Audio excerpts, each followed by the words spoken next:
Right-click on the folder, reference images, and select Hide Show to hide the blueprints. Pick the subdivision surface and press space to enter modification mode.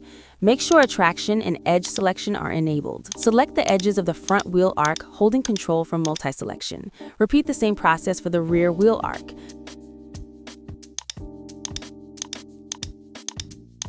Use the ruler on the side and set the manipulation weight parameter to 100%. The value 100 should appear on each selected edge.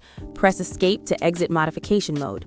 The wheel arc edges now have a more defined, fillet-like appearance. Press space again to re-enter modification mode and change the attraction mode from smooth to sharp.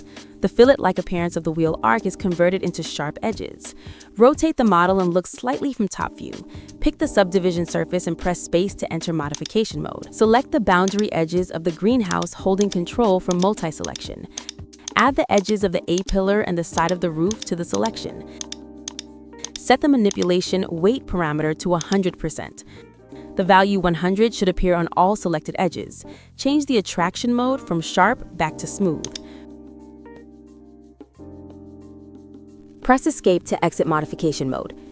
Using attraction and weight lines helps refine the shape and highlight key character lines of the vehicle.